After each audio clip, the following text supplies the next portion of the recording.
So I mentioned earlier, while on the topic of Eve, certain types of women that you should avoid. Of course, you should avoid certain people too, but if men or women exhibit these traits, it's a red flag. So, what kind of woman should you be looking for? Well, short of being divorced for scriptural reasons, one unmarried of course, Matthew 19 verses 8 through 10. He said to them, Moses, because of the hardness of your hearts, permitted you to divorce your wives, but from the beginning it was not so. And I say to you, whoever divorces his wife except for sexual immorality and marries another commits adultery. And whoever marries her who is divorced commits adultery. His disciples said to him, If such is the case of the man with his wife, it is better not to marry. And it was Jesus who was saying this. It's just as true for women as it is for men, so no free pass. Divorce from the beginning of time was because of the hardness of their heart. Good thing that's no longer true, right? Actually, the roles have reversed in most cases. People divorce today because they're not happy. And most of the time, it's women who trigger the divorces.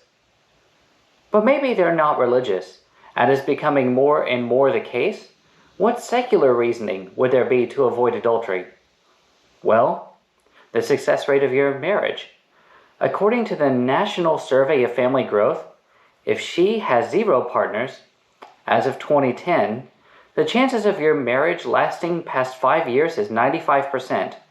One partner brings the failure rate within 5 years to 20%, 30% if they had 2. 2! It stays in the 20s and 30s, past 2, however, and that's for premarital sex. The chances of your marriage lasting with an adulteress, unless you're very lucky, is grim. And that's 5 years.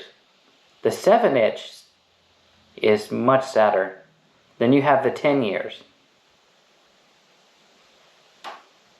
A second woman that you should try to look for as a man is the honorable woman. Proverbs 31, 25 through 29. Strength and honor are her clothing. She shall rejoice in time to come.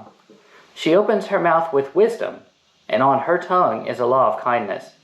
She watches over the ways of her household, and does not eat the bread of idleness. Her children rise up and call her blessed. Her husband also, and he praises her. Many daughters have done well, but you excel them all. But that's too much to ask for nowadays, isn't it? An honorable woman who is wise, maintains the house well, is not lazy, and is worthy of honor?